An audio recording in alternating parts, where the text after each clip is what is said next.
Salam meni hurmatly adamlar. Garaşdyk baky bir tarap yurdumyzdaky täzelikler hemem habarlar bilen taşdyrýan Watan habarlar gepleşmede başlaýar. Şogun Türkmenistanyň prezidenti Serdar Berdimuhammedow Russiýa Federasiýasyna resmi saparyny amala aşyrdy. Ýer bilen hurmatly prezidentimiz Russiýa Federasiýasyna ugramak üçin paýtagtymyzyň halkara howa meýillerine geldi. Hormat prezidentimizin Russiya Federasyasına resmi sapary strategik hyzmatdaşlyk häsiýetine eýe bolan hemde dostluk, deň hukukly öýdary bähwetli hyzmatdaşlyk ýollarına esaslanýan netijeli döwletary gatnaşyklaryny mundan meýlekde hemme taraplaryň ösdürmek ýoluny ädilen nowatdaky ädim boldy. Paýtagtymyzyň halkara howa meýillerinden hormat prezidentimizi ýurdumyzyň resmi adamlary gurutdylar. Paýtagtymyzyň halkara howa meýillerinden ugralan hormat prezidentimizin uçary bir näçe wagtdan Russiya Federasyasynyn paýtagty Moskwa şäheriniň Vnukovo 2 halkara howa meýillerine gelip gönni. Howa meýillerine hormat prezidentimizi resmi garşylamak dabrasy boldy.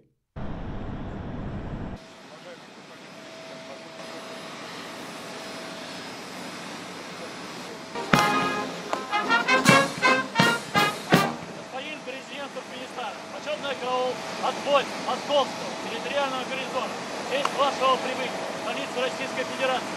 Город Москву построен начальник почетного караула капитан Ангуринов.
Sonra hormat prezidentimiz Moskwanyň Uly Kreml köşkine geldi.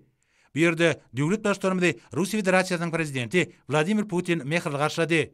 Iki ýurdun döwlet paýdaklarynyň öňünde resmi surata düşmek dabarasy tamamlanandan soňra Türkmenistanyň we Russiýa Federasiýasynyň prezidentleriniň iki-çäk gepleşikler geçirildi. Уважаемый Сердар Гурбангулевич, я очень рад вас видеть. Добро пожаловать в Россию. Нам очень приятно, что первый свой государственный зарубежный визит вы осуществляете именно в нашу страну. Это лишний раз подчеркивает особый характер наших отношений.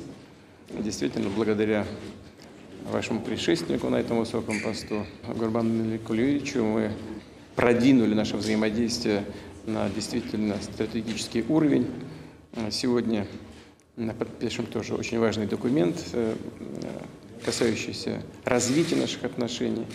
Но хотел бы отметить, что за пандемийный год, к сожалению, товарооборот у нас несколько сократился на 10 с небольшим процентов.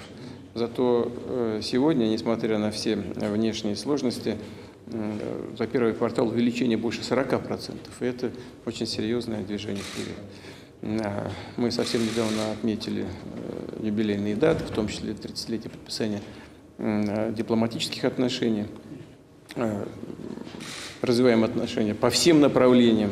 И мне очень приятно отметить, что они действительно не формально, а по сути являются стратегическими.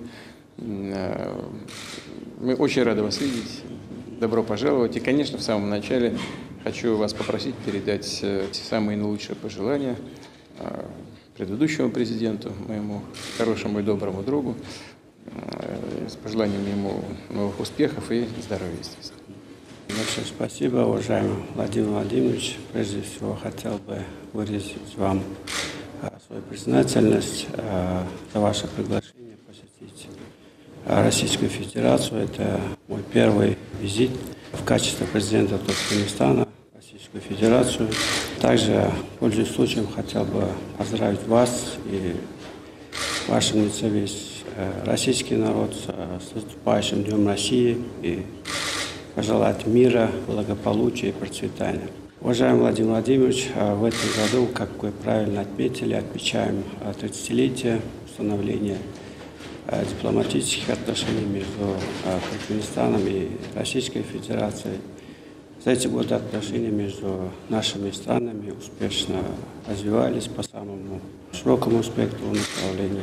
Также хотел бы отметить, что в этом году мы отмечаем 20-летие подписания в Ашхабаде договора о дружбе и сотрудничестве между Туркменистаном и Российской Федерацией. Этот документ стал важной вехой в истории отношений наших государств и способствовал развитию туркмено-российских отношений, основанных на взаимном уважении, доверии и учете интересов друг друга. И, пользуясь случаем, хотел бы поздравить вас, уважаемый Владимир Владимирович, с этими юбилейными датами, а также выразить вам свою благодарность за ваш личный вклад развитие и укрепление двусторонних отношений между Туркменистаном и Российской Федерацией. Большое спасибо за теплый прием и гостеприимство. Уважаемый Гурбангулу Кулиевич Бердымухамедов также передал вам большой привет. Хотел бы передать вам. Спасибо большое. Спасибо. В рамках вашего визита работа большая проводится. Я знаю, встречались министры, вице-премьеры. Так что это, как обычно бывает, когда происходит визит на высоком уровне, на высшем уровне. Все коллеги собираются, активно работают и уверен, что кроме подписываемой нами сегодня декларации, весь этот комплекс работы совместный, он, конечно, пойдет на пользу развитию наших отношений. Спасибо большое. Уважаемый Владимир Владимирович, хотел бы отметить, что Туркменистан и Российская Федерация имеют высокий уровень политико-дипломатического, торгово-экономического и культурно-гуманитарного сотрудничества, основанного на стратегическом партнерстве. На сегодняшний день между Туркменистаном и Российской Федерацией подписано 288 международных документов. Базовыми документами являются договор о дружбе и сотрудничестве, также договор о стратегическом партнерстве между Туркменистаном и Российской Федерацией. Говоря о торгово-экономических отношениях, хотел бы отметить, что Российская Федерация является одним из крупных торговых партнеров Туркменистана. Экономическое сотрудничество касается не только энергетики, но и промышленности, транспорта, инфраструктурного строительства и других сфер. Также сегодня Туркменистан не только закупает большое количество автомобильной, морской и авиационной техники из Российской Федерации, но и, конечно же, представляет возможность российским компаниям активно принимать участие в реализации экономических проектов на территории нашей страны.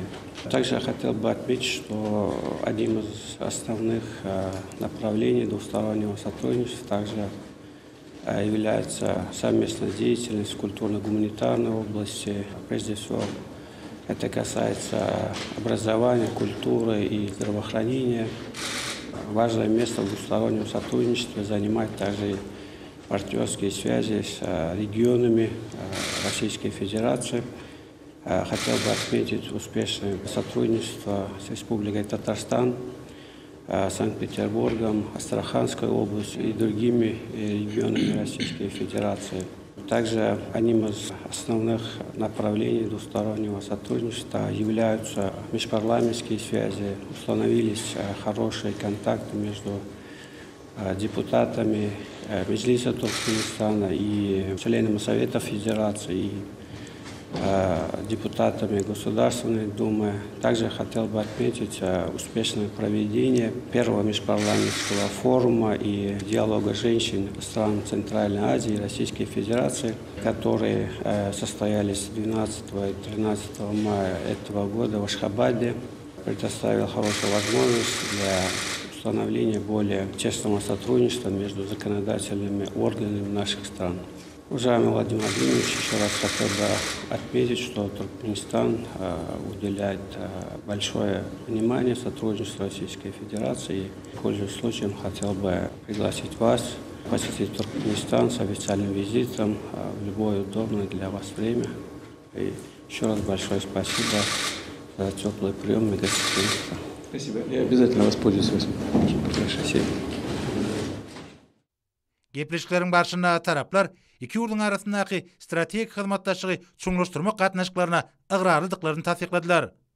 Soňra hormatly prezidentimizi Russiýa Federatsiýasynyň döwlet ýylygy Dostluk ordeni bilen tiýlaklamak dabrasy boldy.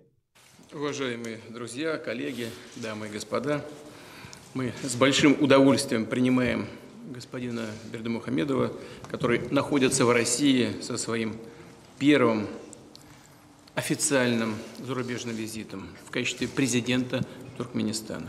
И прежде всего хотел бы вручить вам, уважаемый Сардар Гурбангулиевич, российскую государственную награду, орден Дружбы.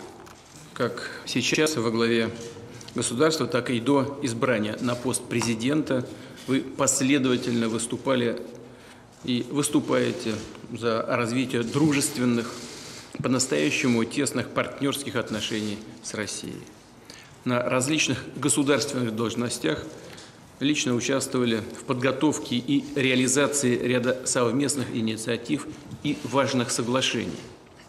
Будучи сопредседателем межправительственной российско-туркменской комиссии, активно занимались практическими вопросами продвижения двусторонних торгово-экономических связей. Поздравляю вас с этой наградой и желаю вам дальнейших успехов на посту президента на благо устойчивого и стабильного развития Туркменистана, обеспечения благополучия граждан вашей страны. Указом президента Российской Федерации за большой вклад в укрепление стратегического партнерства между Российской Федерацией и Туркменистаном орденом Дружбы награжден Бердымухамедов Сердар Гурбангулиевич, президент Туркменистана. Уважаемый Владимир Владимирович, для меня большая честь принять эту высокую награду. Эту высокую награду я воспринимаю как знак уважения к Туркменистану, опираясь на прочный фундамент дружбы, добрососедства, глубокие исторические связи. Туркменистан и Российская Федерация последовательно укрепляют свои двусторонние отношения, уверенно строят совместные планы и программы сотрудничества в экономике, в энергетике, транспорте, промышленности, в сельском хозяйстве и по многим другим направлениям. В своих отношениях Туркменистан и Российская Федерация видят ясные цели и готовы к их достижению. Для этого у нас есть все возможности. Уважаемый Владимир Владимирович, пусть эта высокая награда станет еще одним символом нерушимости нашего стратегического партнерства, дружбы, добрососедства и сотрудничества двух наших народов и государств. Спасибо большое еще раз за эту высокую награду. Благодарю за внимание. Спасибо большое.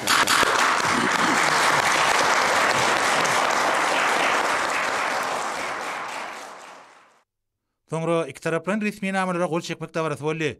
Ýyglananlaryň il çarpışmalary bilen hormatly prezidentimiz we Russiýa Federatsiýasynyň prezidenti Türkmenistan bilen Russiýa Federatsiýasynyň arasynda strategik hyzmatdaşlygy çoňlaşdyrmak baradaky jarnama gol çekdiler. Sonra iki ýurduň prezidentleri medeniýet wekillerine ýüzlenme bilen çykyş etdiler. Уважаемые дамы и господа, коллеги, наши с Сердаром Гурбангулиевичем переговоры были весьма содержательными, прошли в деловой, дружеской атмосфере, подчеркнули подлинно партнерский и взаимовыгодный характер сотрудничества между Россией и Туркменистаном. Нынешний год знаменательный для российско-туркменских отношений. В апреле исполнилось 30 лет установления дипломатических связей, а также 20 лет со дня подписания основополагающего договора между Российской Федерацией и Туркменистаном о дружбе и сотрудничестве, который служит прочным фундаментом для всего комплекса многопланового взаимодействия наших стран. В подписанной нами только что декларации об углублении стратегического партнерства зафиксированы приоритеты совместной работы на перспективу в политической, торгово-инвестиционной, культурно-гуманитарной областях, в сфере безопасности, включая биологическую и информационную. Отмечу, что Россия является одним из главных экономических партнеров Туркменистана. В прошлом году двухсторонний товарооборот составил $865 миллионов, а уже по итогам первого квартала текущего года взаимная торговля поднялась еще на 45%.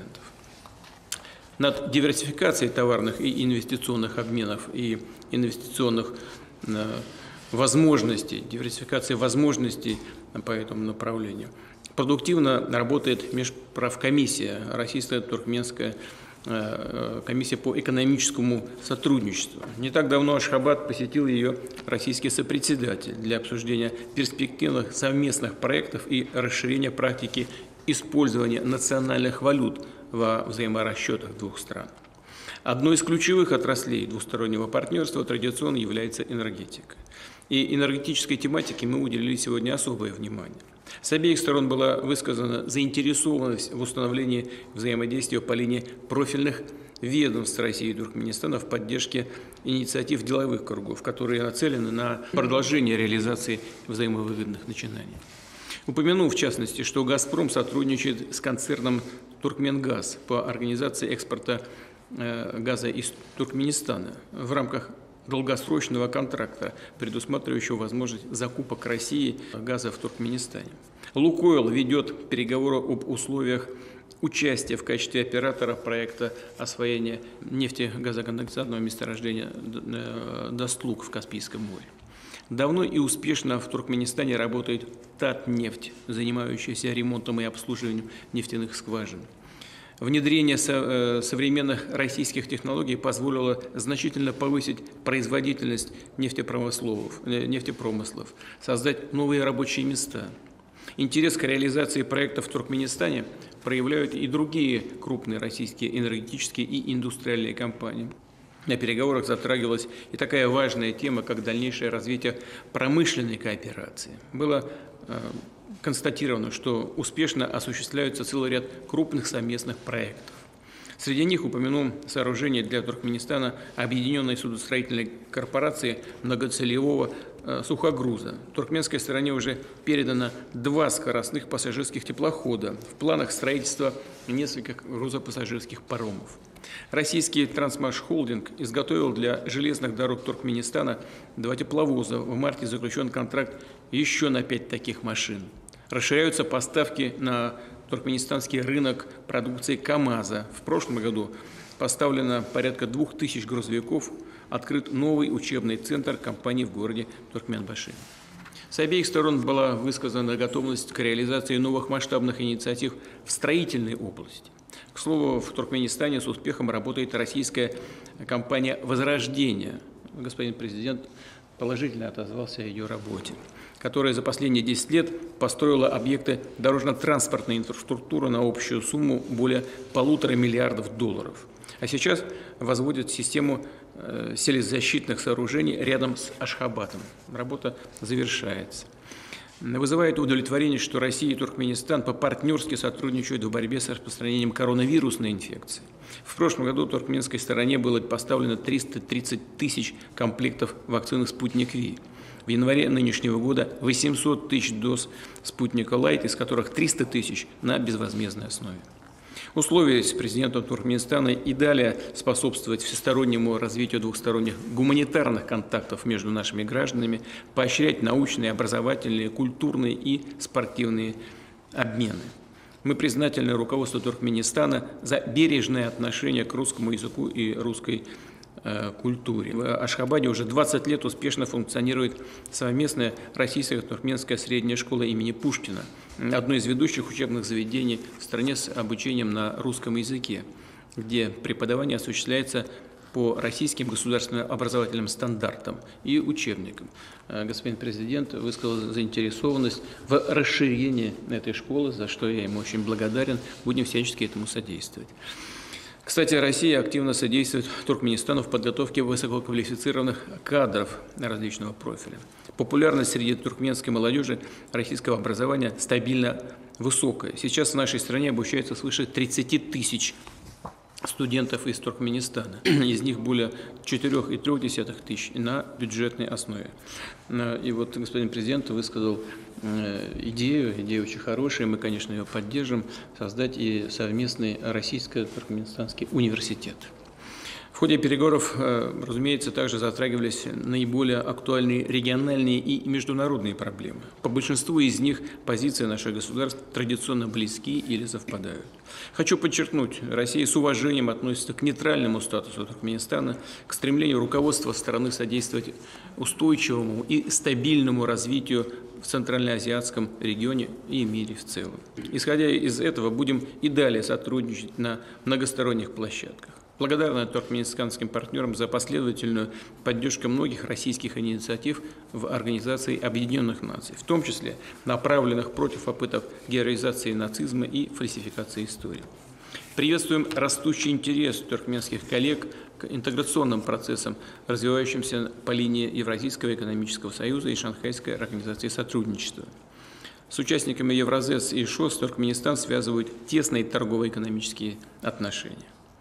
Москва и Ашхабад плотно взаимодействуют в рамках сотрудничества независимых государств. Перспективно видится и сотрудничество в формате Центральноазиатская пятерка плюс Россия. И, конечно, мы с Сердаром Гурбангулиевичем довольно подробно говорили по тематике укрепления сотрудничества в регионе Каспийского моря. В России и Туркмении придается большое значение совместной работе с прикаспийскими государствами в сфере обеспечения безопасности, углубления экономического партнерства, сохранения природных ресурсов и поддержания экологического благополучия. Ведется активная подготовка к проведению в Ашхабаде очередного 6-го Каспийского саммита, а также в Москве 2-го Каспийского экономического форума. При обмене мнениями о ситуации в Афганистане с обеих сторон была отмечена важность обеспечения стабильности и безопасности в этой стране, решение острых социально-экономических проблем, нейтрализации исходящих с афганской территории угроз. Прежде всего, это, конечно, связано с терроризмом. Готовы продолжать совместную с Туркменистаном и другими партнерами работу, в том числе в рамках московского формата консультаций России, Индия, Иран, США, КНР, Пакистан и 5 центральноазиатских республик по постконфликтному восстановлению Афганистана, способствовать интеграции этой страны в региональные инфраструктурные и логистические проекты. При этом, по нашему твердому убеждению, основные обязательства по реконструкции Афганистана, в первую очередь финансовые, должны взять на себя Соединенные Штаты Америки и их союзники, чье 20-летнее присутствие и привело эту страну к критической черте. Отмечу, что попросил нашего гостя передать самые теплые приветствия и пожелания здоровья и успехов Гурбангулы Меликулиевичу Бердымухамедову, За многие годы совместной работы у нас с ним сложились по-настоящему дружеские, товарищеские, партнерские отношения. На посту президента Туркменистана и теперь, возглавляя верхнюю палату парламента страны, он всегда способствовал и способствует сегодня развитию партнерского и обоюдовыгодного российско-туркменского сотрудничества. Но и в заключение хотел бы выразить уверенность, что результаты наших сегодняшних переговоров будут способствовать дальнейшему укреплению отношений России и Туркменистана на благо обоих наших дружеских народов, братских народов. Спасибо вам большое за внимание. Уважаемые представители средств массовой информации, в ходе нашего нынешнего визита мы с уважаемым Владимиром Владимировичем обсудили ход и перспективы двустороннего сотрудничества. Говоря о наших двусторонних связях, хотел бы подчеркнуть, что они находятся на подъеме, развиваются динамично и последовательно. Благодаря совместным усилиям отношения между Туркменистаном и Российской Федерацией развиваются по возрастающей линии. Их отличительными чертами являются равноправие, взаимное уважение, открытость и доверительность, обоюдное понимание важности дальнейшего укрепления дружбы и сотрудничества между двумя народами и государствами. Наше государство располагает достаточным потенциалом для увеличения объемов взаимной торговли, инвестиций, осуществления совместных проектов в таких сферах, как промышленность, транспорт, энергетика, сельское хозяйство и ряд других направлений. За последнее время заметно активизировались наши связи в культурной, научной, гуманитарной и образовательной сферах. Оба государства оказывают этим процессам всестороннюю поддержку, создают необходимые условия для удовлетворения возрастающего взаимного интереса к истории, культуре, искусству обеих стран, поощряя широкие контакты в этих областях. В ходе борьбы с пандемией коронавируса Туркменистан и Российская Федерация показали блестящий пример солидарности.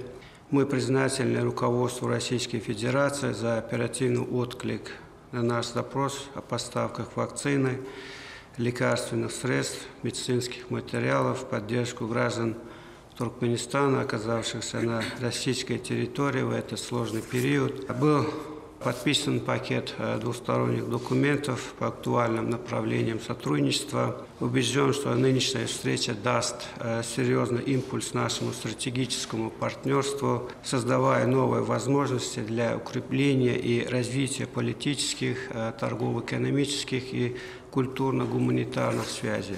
Уважаемые представители средств массовой информации, Туркменистан и Российская Федерация продолжат тесное сотрудничество на Каспийском море, как в двустороннем, так и в многостороннем форматах. Мы высоко ценим активное участие России в работе саммитов прикаспийских государств, ее вклад в достижение ключевых договоренностей. Мы договорились продолжить политико-дипломатический диалог, главной целью которого является содействие в обеспечении безопасности и стабильности в региональном и глобальном измерениях. Убежден, что нынешний визит подтвердил прочность стратегического партнерства Туркменистана и Российской Федерации. Я пригласил уважаемого Владимира Владимировича посетить Туркменистан с официальным визитом в любое удобное для него время. Пользуясь случаем, хотел бы еще раз поблагодарить уважаемого Владимира Владимировича за его неустанное внимание и огромный личный вклад в дело упрочения двусторонних связей. Благодарю за внимание.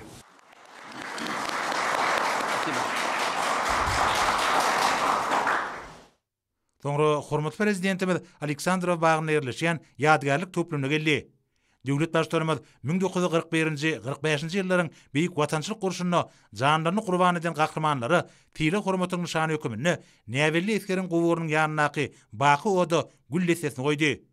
Hormat prezidentimiz beýik ýeňiş üçin baş goýan edermen eskerleri hatyralady. Şol eskerleň hataryny biziň hem müňlerçe iýleşdirmemiz bar.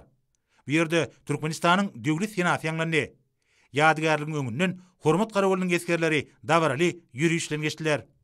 Sonra hormat prezidentimiz Döwlet Tretyakov galeriýasyna baryp gördi. Bu ýerde galeriýanyň ýol başlary hormat prezidentimizi mehirli garşyladylar. ilki bilen belet mertebeli mihmana muzey barada umum maglumatlar görülmeli. Rusiyanın milli sungatına wekilçilige diýen bir iri muzey toplamynyň binasyna görnüşleriň we ugurlarynyň köptürligi bilen tapawutlanýan eserleriň uly toplamy bar. Bu ýerde 20-nji asyryň Rus sungatynyň has dolu we hemişelik ekspozisiýasy ýanalypdyr. Muzeyde avangard akymyndan başlap iň täze akymlara çenli meşhur eserlerden Tretyakov galeriýasyna soňky ýyllarda gelip gowşan işlere çenli dürli eserleri görmek bolýar. Şeýleken bir ýerde meşhur Rus suretkeşleriniň eserleri görkezilýär. Yaş suretkeşleriň tiňik sergilerini guralýar. Hormat prezidentimiz geçen asyryň dürli döwürlerine döredilen hemde ekspozisiýanyň esasyny düzýän sungat eserleri bilen tanışdy. Galeriýanyň zallaryna meşhur Rus suretkeşleriniň eserleri görkezilýär. Ansan perulgamynaky netije hyzmatdaşyň göstermegi bitirip botarmadan daşar tiýatratynyň esasy ugurlarynyň biridir. Bu wagtda muzeyleriň ugru boýunça göni gatnaşyklaryň putrandyrylmagy, ýylary peýdary medeni gatnaşyklary guramagy hem de olary täze many mazmun bilen baýlaşdyrmagy uly mümkinçilikler şertlendirýär. Saparyň şäherlerini şeýlekem Türkmenistanyň hökümet wekiliýetiniň agdalarynyň Moskwada Rus kärdäşleri bilen duşuklar we gepleşikleri geçirenliklerini bellemek gerek. İki ýurduň arasynda dürli urlar, şol sanyna banyk mali ulgamyna hyzmatdaşlyk işleňleşdirmek, şunu ýöňdebaş tejribeler alşmak boýunça hyzmatdaşlygyň möhüm urlary kesgitlenildi. Şunu häzirki zamanyň özüň tehnologiýasyny ornaşdyrmak, banyk mali ulgamynyň işgärleriniň hüner derejesini kämilleşdirmek meselelerine möhüm üns berildi. Munyň özi puwdogyň hemme tarapdan ösüşini, banyk amallaryny ýerine getirmekde täsir usullaryň ornaşdyrylmagyny şertlendirer we umumyň degişi ulgamyň işiniň netijeli häsiýeti eýe bolmagyny üpsün eder.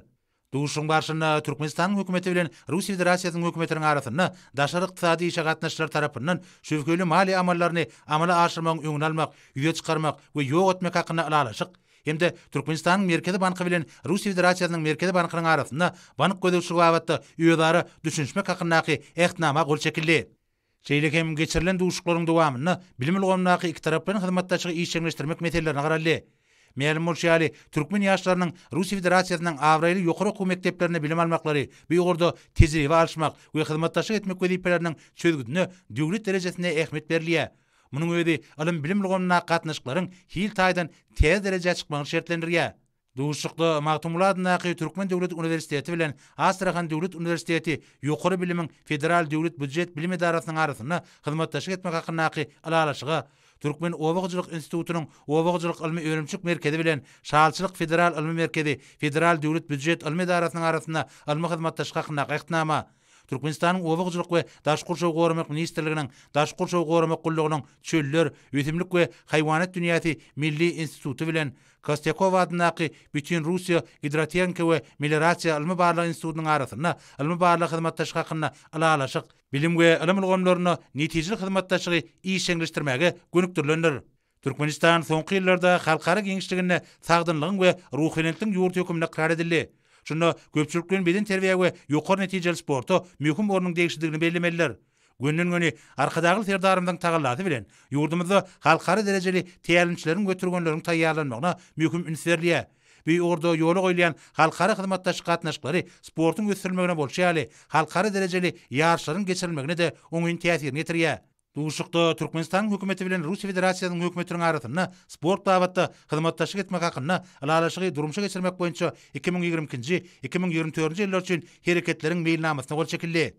Ýa-da döwürde ýurdumyzyň owetanagy toplamynyň ähli düzümleriniň şol bir wagtyň özünde ilmi öňümçük idaralarynyň ýa-da zaman talaplaryna laýyk derejede ösdirilmegine möhüm ähmiýet berilýär. Rusiýa Federasiýasynyň ordaş düzümleri bilen köp taraply hyzmatdaşlygyny ösdirmegi wajyp ugru hökümine ketgilenildi. Şunun bilen baglanykda hormatly prezidentimiň tapşyrygy boýunça Owagçylyk ilmi idaralarynyň hyzmatdaşlyk ilmi barlygy institutlarynyň çölüň aýratynlyklaryny, onuň ösümlik we haýwanat dünýäsini öwrenmek, bu ýurda ilmi tejribeler alyp barmak, şunda dünýäniň Owagçylyk ilmi boýunça ýokary gazananlaryny esasy ugry edilmek häzirki döwrüň möhüm talap bolup durýar. Duşukda kabul edilen çözgüde laýyklykda bu urda hyzmatdaşlygyň gösterilmegine möhüm üns berildi. Duşukda Türkmenistanyň hökümeti bilen Rusiýa Federasiýasynyň hökümetiniň arasynda ösümlikleriň karantini wagtynda hyzmatdaşlyk etmek hakyna alalaşyk, Owagçylyk puwdogyny ýylary peýdary gatnaşyklary puwturandyrmaga gönükdirlenir.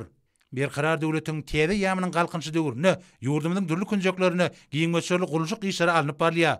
Şunda hormatly prezidentimiň tapşyrygyna laýyklykda milli binagarlyk görevlileri bilen häzirki zamanyň özüň tejribesiniň utgoşdurulmagyna möhüm ähmiýet berilýär. Duşukda bir ugurda bar bolan wezipeler kesgitlenip, gurulşyk puwdogyny ýylary hyzmatdaşlyk etmek hakynda ähtnama gol çekildi. Şeýlekem geçirilen duşuklar yurdumyzyň şäherleriniň halkara hyzmatdaşyk gatnaşyklaryny ösürmekde mühim orun eýleýän Norködiýa. Türkmenbaş şäheri bilen Astrahan şäheriniň we Balkan vilayaty bilen Astrahan oblastynyň arasynda dogonluk gatnaşyklarynyň ýoly goýulmagy fiýaty ykdysady we medeni insanperwer hyzmatdaşygyň ösürmegine bolýarly. Iki taraplaryň harit dolanşygynyň mukdarynyň artmagyna giň ýol açýar. Bu bolsa paragatçylyk, hoşnýetli goňşulyk görellerine esaslanýan hyzmatdaşygyň hasy ösürilmegine ähmiýetlidir. Duşukda Türkmenistanyň Türkmenbaş şäheriniň häkimligi bilen Russiýa Federasiýasynyň Astrahan şäheri munisipal guramasynyň administrasiýasynyň arasynda Türkmenbaş we Astrahan şäherleriniň arasynda dogonluk gatnaşyklaryny ýola goýmak babatda alalaşygy hemde Türkmenistanyň Balkan vilayatynyň häkimligi bilen Russiýa Federasiýasynyň Astrahan oblastynyň hökümetiniň arasynda feodal ykdysady, alym-teňki, medeni durmuş we insanperwer ugurlarda halkara we daşary ykdysady gatnaşyklaryny amala aşymak hakyndaky alalaşyga gol çekildi. Şeýlekem duşuklaryň barşyna iki ýurdun işe dilimleriniň arasynda, ýagny Türkmenistanyň halk market, supermarketleriň feodal ulgamy bilen Russiýanyň Agro holdingining arasynda hyzmatdaşyk hakynda şertnama gol çekildi. Ol işe toparlaryň ugry boýunça iki taraplaryň feodal ykdysady gatnaşyklary ýygzamlaşdyrmaga gönükdirlenler. Duşuklaryň barşyna şeýlekem energetika babatda hyzmatdaşygyň oňyn depkini, hyzmatda iki ýurdun neft-gaz kompaniýalarynyň öýdary hyzmatdaşlygynyň derejesiniň ýokurlanýany bellenildi. Ve olaryň arasynda geologiýa gözlegi işleri hemde neft-gaz ýataklaryny işläp geçmek, neft-gaz pudugyny tejribe alşmak we hünärmenler taýýarlamak babatda hyzmatdaşyk şuňlaşdyrmak boýunça geljekde de bilelikdäki tagallarlar etmegiň uly mümkinçiligi boljakdygyna anan bildirildi. Şeýlikde resmi namalaryň uly toplumy döwletary hyzmatdaşlygynyň şertnama hukuk bunyadynyň üstüne getirdi. Şol resmi namalar giňgirimli ugurlary öz içine alýar we Türkmenistanyň hemde Russiýa Federasiýasynyň uzak möhletligini esasda öýdary bähwetli hyzmatdaşlyk görelgesine ıgrarlydygyny tasdiklaýar. Häzir bolsa Türkmenistan bilen Russiýa Federasiýasynyň arasynda strategik hyzmatdaşlygy çuňlaşdyrmak hakynda jarnamasy bilen tanışýarys. Mundan beýlek taraplar diýilip atlandyrylýan Türkmenistan we Russiýa Federasiýasy dostluk we hyzmatdaşlyk hakynda Türkmenistan bilen Russiýa Federasiýasynyň arasyndaky 2002-nji ýylyň 23-nji aprelinaky şertnamada we Türkmenistan bilen Russiýa Federasiýasynyň arasynda strategik hyzmatdaşlyk hakyndaky 2017-nji ýylyň 2-nji oktýabrynaky şertnamada esaslary goýulan Türkmen-Russiýa gatnaşyklarynyň bünyatlyk ýörelgilerini gollanyp, soňky ýyllarda taraplara strategik hyzmatdaşlygy düýpli pugtlandyrmagyň başardanlygyny nygtap, köp uğurlu iki taraplaryň gatnaşyklary uzak möhletligini häsiýet bermäge, bu gatnaşyklary dünýä ykdysadyýatynyňky häzirki şertleri we meýilleri nazara alyp, syýasy, ykdysady, sowda, maý goýum, alymy, tehniki, medeni insanperwer hemem geljek uly bolan beýleki ugurlarda has işçiň ösürmäge çalyşyp, iki taraplaryň gatnaşyklary mundan beýlegem ösürmegiň we çuňlaşdyrmagyň iki döwletiň güllep etmegine şeýlede sebäpde paragatçylygy we durnuklugy berkitmäge ýardam etjekdigine inanyp, şu aşagdakylar barada beýan edýärler. Taraplar şunun bilen öz arasynda çuňlaşdyrylan strategik hyzmatdaşlyk gatnaşyklarynyň ýoly goýulanlygyny eglan edýärler. Bu hyzmatdaşlyk dürli ugurly we köp taraply gatnaşyklary has ýokary derejä çykarmagy hemem iki taraply derejede we halkara geňişligine çuňlaşdyrylan hyzmatdaşlyk üçin olary aýratyny ysnaşykly we depinli häsiýeti bermegi gözüňde tutýar. Taraplar arasynda çuňlaşdyrylan strategik hyzmatdaşlyk olaň öz ygtyarlyk, deňlik we döwletleriň çäk bitegligi, içerki işlerine gatnaşmazlyk, bire hormat goýmak we özara bähwet ýörelgilerini berja etmeklerine esaslanýar. Şeýlede şu ugurlarda giň möçörli hyzmatdaşlygy ösürmegi gözüňde tutýar. Özara syýasy hyzmatdaşlyk taraplar Türkmen-Russiýa gatnaşyklarynyň iki döwletiň başdanlarynyň çoňy syýasy ynanşmagyna we strategik ýolbaşçylyk etmek ornuny esaslanýanyny kanatlanma bilen belleýärler. Türkmenistanyň prezidenti we Russiýa Federasiýasynyň prezidenti iki ýurdun arasynda dostlukly gatnaşyklary hemem netijeli hyzmatdaşlygy ösürmegiň bähwetine syýasy, sowda ykdysady we medeni insanperwer hyzmatdaşlygy mundan beýlegem ösürmegiň eler tutulýan ugurlaryny hemem görnüşlerini kesitlemek üçin eýdigderli esasy duşuşarlar. Taraplar iki döwletiň kanun çykarjy edaralarynyň arasynda gatnaşyklary ýokary derejede saklamak, giň gün tertibi boýunça iki taraplaryň köp derejeli gatnaşyklary üçin parlamentara alşmalar we dostluk toporlarynyň arasynda dialogyň görnüşlerini ulanmak barada alalaşdylar. Taraplar iki taraplaryň gatnaşyklaryň meseleleri, iki tarapy gyzyklandyrýan derwäs halkara we sewit meseleleri babatda pikir alşmak, hemem garaýşlary alalaşmak üçin daşary syýasat edaralarynyň ugry boýunça eýdigderli görüşmeleri geçirerler. Taraplar garaşsız döwletliň arkalaşygynyň hadar beşliginiň şeýlede Birleşen Milletler Guramasynyň Ýewropada howpsuzlykka hyzmatdaşlyk guramasynyň Merkezi Aziýa goşmak Russiýa dialog usulynyň hemem beýleki köp taraplaryň düzümleň we derejeleň çäklerini işin hyzmatdaşlygy dowam etdirerler. Şol sany iki taraplaryň bekitlere degişli dürli meselelere we başlanýyşlara teredilenne özara gollaw bererler. Howpsuzlyk meseleleri boýunça özara hyzmatdaşlyk taraplar terrorçulukly we ekstremistik ideologiýanyň ýaýradylmagyna we wagt edilmegine, bir kanun ýol bilen alynan pullaň kanunlaşdyrylmagyna, terrorçuluň maliýeleşdirilmegine, şol sany neşe terişdelerinden alınýan giýirdejeleň hasabyna maliýeleşdirilmegine, neşe terişdeleriniň psikotrop maddalaryň, olaň analyklarynyň, prekursorlarynyň bir kanun dolanşygyna, terrorçuluk guramalarynyň ýaragy bilen öpüşine edilmegine we guramaçylykly jinaýatçylygyň beýleki görüşlerini, şeýlede köpçülikliň gyryş ýaýradylmagyna garşy görüşmek babaty degişli puduk edaralarynyň ugry boýunça hyzmatdaşlyk gatnaşyklaryny, halkary we sewit guramalarynyň çäklerine hyzmatdaşlygy çuňlaşdyrarlar. Taraplar häzirki zaman maglumat kommunikasiýa tehnologiýalarynyň beýkanun we ziýan ýetirýän maksatlarda şol sany döwletliň içerki işlerine gatnaşmak hem öz ygtyarlygyny bozmak üçin ulanylmagyndan injeliksyzlan ýanlyklaryny beýan edýärler. Halkara maglumat howpsuzlygyny öpçün etmek babaty hyzmatdaşlyk etmek hakyna Türkmenistan hökümeti bilen Russiýa Federatsiýasynyň hökümetiniň arasyndaky 2019-njy ýylyň 5-nji aprelinaky ilalaşyň esasyna we 2022-nji 2025-nji ýyllarda halkara maglumat howpsuzlygyny öpçün etmek babaty Türkmen Russiýa hyzmatdaşlygynyň esasy ugurlaryny durmuşa geçirmek meýilnamasyny ýerine ýetirmek arkaly halkara maglumat howpsuzlygy babaty iki taraplaryň hyzmatdaşlygy mundan meýlegem berkitmegiň ähmiýetini nykdaýarlar.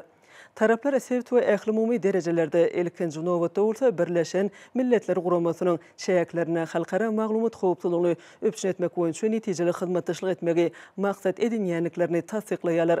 Türkmenistan we Russiýa biologiýa howpsuzlygy öpçün etmek meseleleri boýunça Türkmenistan hökümeti bilen Russiýa Federasiýasynyň hökümetiniň arasyndaky 2021-nji ýylyň 1-nji aprelinaky özara düşünşmek hakyndaky ähtnamanyň şeýlede Türkmenistan bilen Russiýa Federasiýasynyň arasynda sewit howpsuzlygynyň meseleleri boýunça 2022-nji ýylyň 22-nji fevralynaky özara hyzmatdaşlyk etmegiň ýol kartasynyň esasyna hyzmatdaşlygy ösürmäge taýýardyklaryny tasdiklaýarlar.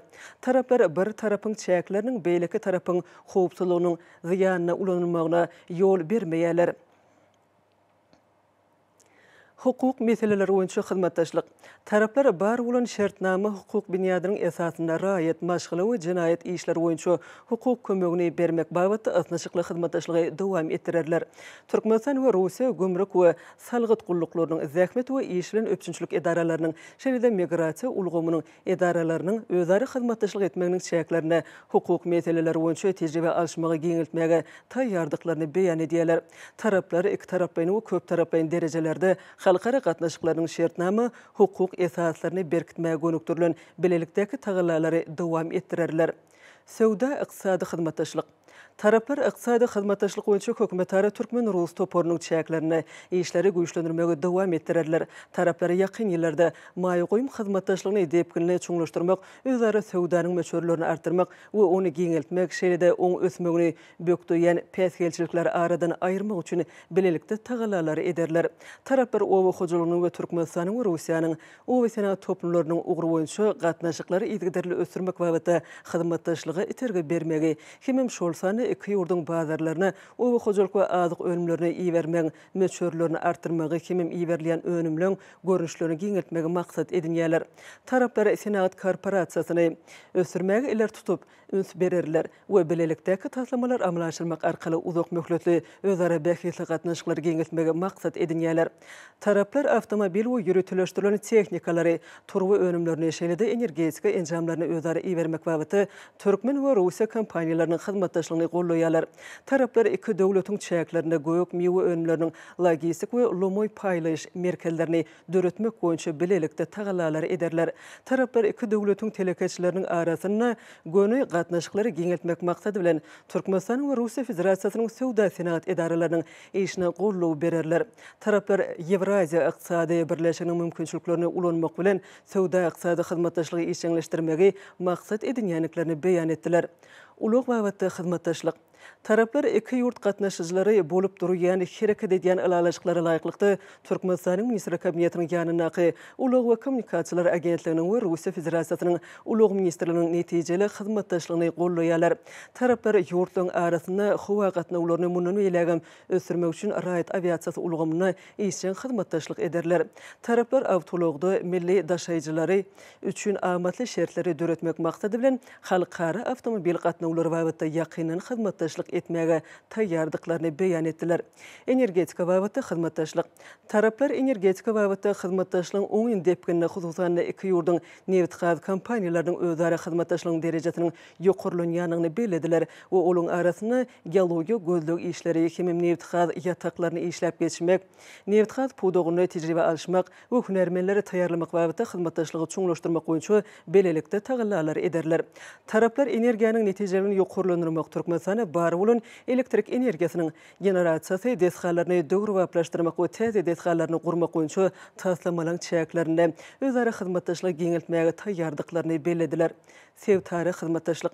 Taraplar sevitlerin arasında özara bähitli gatnaşyklary geňiltmegi gollaýarlar we sevtary xizmatdaşlyga ýardam bermek hakyna Türkmenistan hökümeti bilen Rusiya Federasyasy hökümetiniň arasyndaky 2020-nji ýylyň 30-njy martyndaky alalaşygy gollanyp, olaň önümçilik, innovasiýa, ilmi tehnika we insanperwer ugurlarda ösürilmek üçin amatly şertleri munun beýlegem döretmek möhümdigini taýýarlar.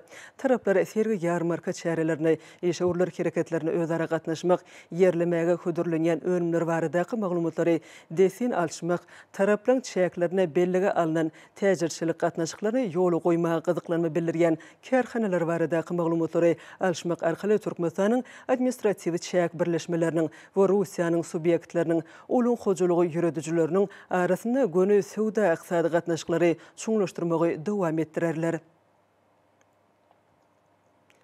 Medeni insanperwer xizmatdaşlyk. Taraplar sevitleň we iqtisadiýatyň degişli pudoklarynyň hakyky isleglerinden ugralyp, iki döwletiň ýokary, orta we hünär bilimi guramalarynyň ugry boýunça munun beýlegem özara xizmatdaşlygy dowam etmegi maksat edinýänliklerini beýan edýärler. Türkmenistan we Rusiya Federasiýasy hünärmenleri taýýarlamak meseleleri boýunça xizmatdaşlygy hemme taraplaryň höwüslendirerler. Taraplar konsert, gastrol we teatr işi, muzey we kitapxana iş ulgamyna xizmatdaşlygy dowam etdirerler. Türkmenistanyň Rusiya Federasyasy medeniýet günleriniň we Rusiya Federasyasynyň Türkmenistanaky medeniýet günleriniň geçirilmegine ýardam ederler. Saglyk goruş, lukmançylyk bilimi we ilmi babatdaky gatnaşyklary çoňlaşdyrmak Türkmenistanyň we Rusiya Federasyasynyň saglyk goruş, ýokary hünär bilimi we ilmi idaralarynyň arasynda eşawurlyk gatnaşyklaryny ösürmek dowam etdirler. Taraplar saglyk goruş ulgamyny hünärmenleri okutmagy, gaýtadan taýýarlamagy we olaň hünär derejesini ýokurlandyrmagy, hünärmenliň, mugallimliň we talipleň taraplar her birine gurulýan halkara çärelerini gatnaşmagyna uly üns bererler. Taraplar iki taraplaryň hemem köp taraplaryň derejede howply ýokunç keseliň ýaýramagyna garşy görüşmek babatda özara xizmatdaşlygy uly ähmiýet berýärler we ýurtlaryň amatly sanitariýa epidemiologiýa ýagdaýyny öpçün etmek boýunça toplanan tejribesiniň täze ýokunç keseliň öňüne almak boýunça işler üçin esas kökmüni munun beýlegem ulanyljakdygyny belläýärler. Taraplar Türkmenistanyň we Rusiya Federasyasynyň esasy döwlet we döwlete daxylsy köpçülüklerini habar eşitdirişlerinin telekommunikasiya kompaniýalarynyň arasynda özara xizmatdaşlyk işleňleşdirmäge gyzyklanma bildirýärler. Daşky gurşawy gorumak. Taraplar ekologiýa howpsuzlygy, daşky gurşawy gorumak, serhetüsi, hapalamanyň öňüne almak, tebigy ferişdeleri rejeli ulanmak, tebigy we texnogen häsiýetli adatdan daşary ýagdaýlaryň öňüne almak hemem olaň ýaramaz netijelerini aradan aýyrmak babatda xizmatdaşlygy ösürmegi dowam etdirerler. Taraplar Hazar deňiziniň geňişligini, daşky gurşawy hapalamakdan gorumak, şeýle Hazar deňiziniň biologiýa ferişdelerini gorumak, aýagly saklamak, dikeltmek, durnukly we rejeli ulanmak meselelerinde we oň ekologiýa ulgamyny gorumak, aýagly saklamak we dikeltmek maksady bilen xizmatdaşlyk edýärler. Türkmenistanyň prezidenti Serdar Gurbanulyç Berdimuhamedow, Rusiya Federasyasynyň prezidenti Vladimir Vladimirovich Putin, Moskva şäheri 2022-nji ýylyň 10-njy iýuny.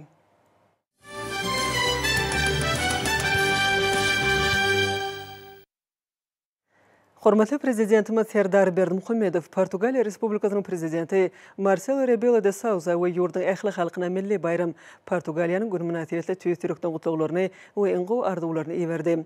Döwlet başlanmady mümkinçilikden peýdalanyp, prezident Marcelo Rebelo de Sousa berk jan saglyk, bagtyarlyk hemem rowaşlyk Portugaliya Respublikasının halkyna bolsa parahatçylyk, munun bilegim ösüş we awadançylyk arzuw etdi.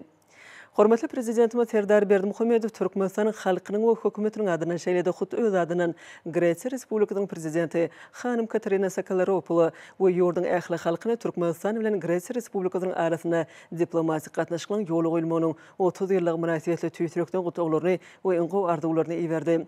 Döwlet başlanmaz iki ýurdun arasyndaky gatnaşyklaryň birek-biri hormat goýmagy, deň hukuklugy, kimim özara anaşmagy esaslanýanyny belläp, Türkmenistanyň iki taraplaryň gatnaşyklaryň giňeldirmegine gyzyklanma bildirýändigini nygtady. Hemem bilelikdäki tagylaryň netijesinde iki ýurdun arasyndaky hyzmatdaşlygyň halklarymyzyň bähwidine munun bilegim ösüriljekdigini anam bilerdi. Hormatly prezidentimiz Serdar Berdimuhamedov ýakymly mümkinçilikden peýdalanyp, prezident Katarina Sakalaropoula tüýsürükden berk jan saglyk, bagtyarlyk we rowaşlyk Gretsiýa Respublikasynyň halkyna bolsa ösüş we awadançylyk arzuw etdi. Hormatly prezidentimiz Serdar Berdimuhamedov Türkmenistanyň halkynyň we hökümetiniň adynan şeýlede hut öz adynan Finlandiýanyň prezidenti Sauli Niinistö we ýurdun ähli halkyna Türkmenistan bilen Finlandiýa Respublikasynyň arasynda diplomatik gatnaşyklaryň ýoly goýulmagynyň 30 ýyllyk münasibetli tüýsürükden gutlaklaryny we iňgo arzuwlaryny ýollady. Döwlet başlanmaz iki döwletiň arasyndaky gatnaşyklaryň birek-biri hormat goýmagy, deň hukuklugy, hemem özara anaşmagy esaslanýanyny belläp, Türkmenistanyň iki taraplaryň gatnaşyklaryň giňeldirmegine gyzyklanma bildirýändigini nygtady. Hemem bilelikdäki tagylaryň netijesinde iki ýurdun arasyndaky hyzmatdaşlygyň halklarymyzyň bähwidine munun bilegim gyşarnyksyz ösüriljekdigini anam bildirdi. Hormatly prezidentimiz Serdar Berdimuhamedov ýakymly mümkinçilikden peýdalanyp, prezident Sauli Niinistö tüýsürükden berk jan saglyk, bagtyarlyk we awadançylyk Finlandiýa Respublikasynyň halkyna bolsa ösüş we rowaşlyk arzuw etdi.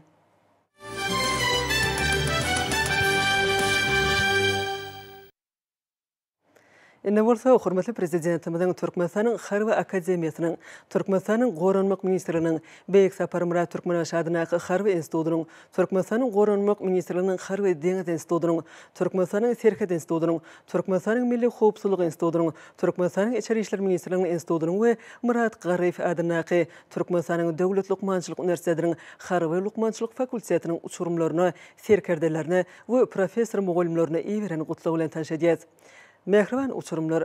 Sizi berkarar döwletiň täze ýamyny galkynşy döwrüniň halkyň arkadagy zamanasy ýylynda garaşsyz hemişelik betarap Türkmenistan watanymyzyň mukaddes garaşsyzlygynyň, öz ygtyýarlygynyň, çäk betegliginiň, konstitusiýon guruluşynyň, goranmak ukybynyň, döwlet serkedimizin miýdemezliginiň, ýurdumyzyň howpsuzlygynyň, jemgyýetçilik asawdalygynyň, milli kanunçylygymyzyň we hukuk tertibiniň ygtybarly gorugyny öpçün etmek üçin ýokary serkerdeler düzümini we işgärleri taýýarlaýan Harby Akademiýany hemem ýokary bilimli hünärmenleri taýýarlaýan ýokary okuw mekdeplerini üstünlikli tamamlamagyňyz, ýokary hünär bilimine, ilkinji serkerdelik derejesine eýe bolmagyňyz, zähmet ýoluny gadam basmagyňyz bilen tüýsürükden gutlaýan.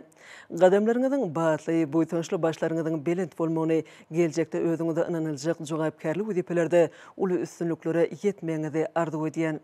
Ata watanymyzyň edermen gerçekleri, siz edi diyarımızın harby howpsuzlygyny we çäkleriniň betegligini öpçün etmek, harby syýasy, harby ykdysady we harby strategik esaslaryny kesitleýän garaşsyz hemişelik betarap Türkmenistanyň harby doktrinasynyň ýörelgelerini, maksatlaryny we wezipelerini günnelik harby gullugyňyzy puxta berja etmegi, raýatlarymyzyň asuda we bagtyar durmuşyny, dörejelikli zähmetini, milli gymmatlyklarymy hemem bähwitlerimizi goramagy, türkmen jemgyýetine kanunçylygy, hukuk tertibini hasyn puxtalandyrmagy mukaddes borç hasaplamalysyňyz. Sizin ruh bilenligiňiz, agzberligiňiz, gaýdawsuzlygyňyz, sagdynlygyňyz, ýokary bilimiňiz, hünär usatlygyňyz ediz watanymyzyň kuwatydyr. Berkarar döwletimiziň miýdemezligidir, howpsuzlygydyr, jemgyýetimiziň awsudalygydyr. Mehriban halkymyzyň mertebesi hemem awraýdyr. Sizin jan watanymyz Türkmenistanyň inamdar we berdaşlyk kuwaty bolup durýanyňyzda, il günümiziň awsudalygyny, mukaddes serhetlerimiziň miýdemezligini goraýanyňyzda, gullugyňyzy ýokary netijeler görkezýänliginde goýanýaryn we şeýle belent asylly maksatlar üçin gerek bolsa şirin janyňyzam gaýgyrmajakdygyňyza berk inanýaryn. Merdana watan gorowçular. Siz geljekde de watanymyzyň we dünýäniň taryhy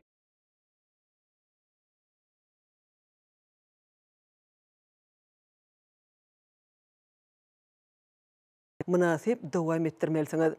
Häzirki zaman harby tehnikalarny we enjamlaryny erketmek başarnygyny kemil derejede el alyp, döwletimiziň berk binýadynyň miýdemezligini, oň çäkleriniň goruglygyny üpçün edip, ediz watanymyzy we padarlyň belent nusgasyny görkezmek bilen ýurdumyzyň bedewatly ösüşine şahsy goşunturyňyzy goşmalysyňyz. Siz özüňize inanan tapşyryklary ýerine ýetireniňizde şöhratly ata-babalarymyzyň halalyk, pespälik, kiçigöwnlük, mertlik, arnamyslyk, watanperwerlik ýaly belent häsiýetlerine, ahlak sypatlaryna dayanmalysyňyz. El günüň awadançylygy ähli zatdan iler tutulýan mukaddes topragymyzyň mert edermen, lewzi halal, gojur gaýratly ogullardyňyzy, Oğuz Hanyň Görogly wegiň, Çagry wegiň, Togrul wegiň, Alparslanyň, Sultan Sanjaryň, Jalalettin Minguberdiýiniň, Keýmir Serdaryň münasip nesillerdiňizi hiç wagt ýatdan çykarmaly dälsiňiz. Siziň şu jogaýpkärlik wezipeleriň hötdesinden geljekdiňizde, özüňize inanan işleri agry bilen ýerine ýetirjekdiňizde, watany gorumak ýaly belent borju hemişe wopal boljakdyňyzy, mukaddes topragymyzyň hakyky mertleri bolup, ata watanymyzy hasam begelçekdiňizde berk inanýan hormatly serkerdeler, professor mugallimler.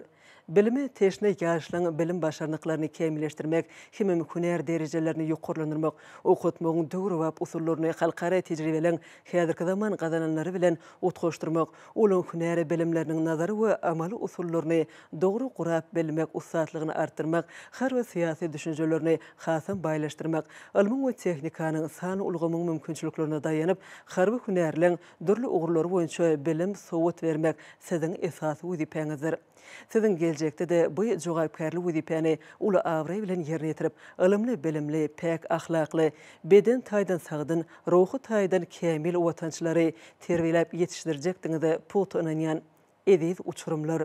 Siziň ähliňizi ýokary okuw mekdeplerini üstünlikli tamamlamagyňyz bilen ýeni däwirgedek tüýsürekden utlaýan, size berkjan saglyk, uzak ömür, eksilmez bagyt, maşgal awadançylygyny, mukaddes we jogaýpkärlik gullugyňyzda uly üstünlikleň we rewaçlyklaryň hemra bolmagyny arzu edýän Türkmenistanyň prezidenti, Türkmenistanyň ýaragly güýçleriniň belent serkerdaşy Serdar Berdimuhammedow.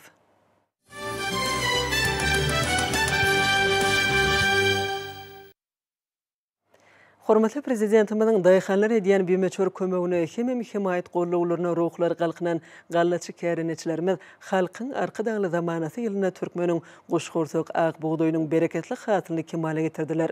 Şu gün Balkan we Daşul vilayetlerine hormatly arka dagly serdarymyzyň ak patasynyň ruhlanyp buğdoý orogyna badalga berildi.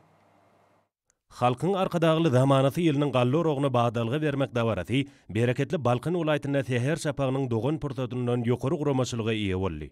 Balkan welaýaty häkimligine geçirilen geňeş matlagat hasy ýokary işeňlige betlendi.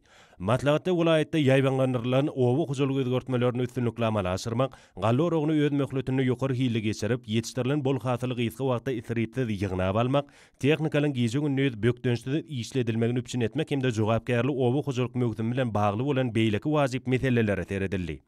Geňeş matlagadyna gatnaşçylar öz çykyşlaryny arkadagly terdarymyzyň türkmen owasyny ähli taraplaryň ösürmäge berýän ünsü, ekrançylaryň zähmet we durmuş şertlerini gowlandyrmak barada edýän taýsy tagalary, dänäniň satyn alyş narhlaryny ýokarlandyrmak we käreneçiler bilen tapşyrylan hasyl üçin hataplaşyk öz wagtyny geçirmek baradaky çözgütler dogurtuna aýratynlyk tak etdiler. Bu ýson şülen dowam edýän halkyň arkadagly zamanasy ýylynyň gally orogynyň öň ýanyna orogy gatnaşjak mekanizatorlaryň Balkanawa şäherindäki welaýat taryhy ülkäni öwrenş muzeýine gedelenişde bolmaklary ýakymly täsirleri betlendi.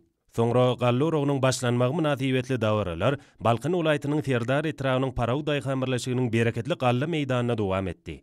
Bu ýerde arkadagly serdarymyzyň sargydyna eýerilip, asylly däbe görä, fiýlik sarpaly ýaşullaň bismillah diýen fenaly sözleri bilen gally orogyny ak pata berildi.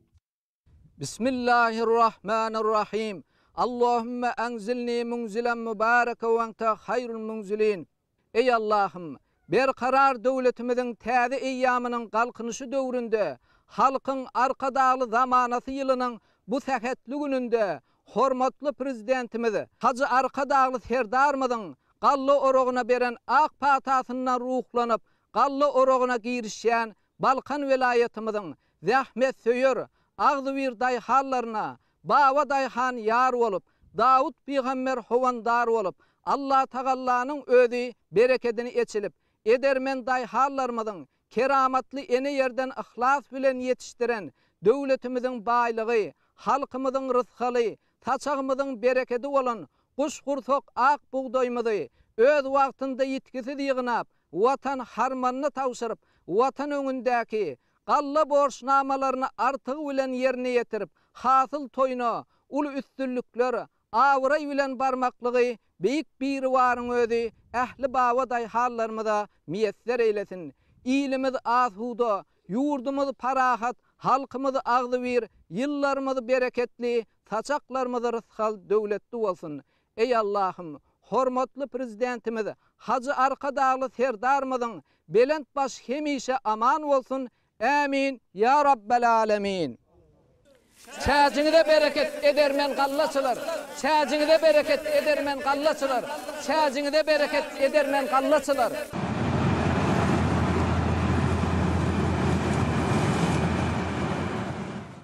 Öz işlerini edber mekanizatorlaryň tagallalary netijedinde gysga wagtyň dowamyny guşgursak azyklyk dänäniň ilkinji tonalary peýda boldy. Bu ýysançly görnüşler Balkanly baba daýhanlaryň ýylyň dowamyna çeken ihlasly zähmetleriniň ýerine düşýekdigine güwä geçýär. Yer gelen aýtsak, Balkanly käreneçiler tutan ýerli zähmet çekip, şu ýyl azyklyk guşgursak dänäniň bitkinlik hasylyny ösürip ýetişdirdiler. Gally oragynda kombaýnlaryň öňürjülükli işlemekler üçin düdüminde mekanikler, sağlaýjylar, kewşirleýjiler bolan ýöri-tö tekniki hyzmat etýän toparlar döredildi. Azyklyk däne hasylyny Serdar hemde bereket etraplaryna gally kabul etýän kärhanalaryny öz wagtyna ýetkizip daşymak üçin hem awtologlaryň ýyllar çeti bökdençde işlediler. Gally kabul etýän nokatlarynyň hemde Serdar etrafyna her biri 50.000 we 30.000 tonna däne saklama niýetlenilen elevatorlaryň ikisiniň dänäniň kilini ketgitlejek ýöri-tö barlykhanalyň ammarlaryň ýergödüýünden taýýarlanyp goýulmagy mögdümiň ýokary guramaçylykly ýagdaýda geçecekdigine şaýatlyk edýär.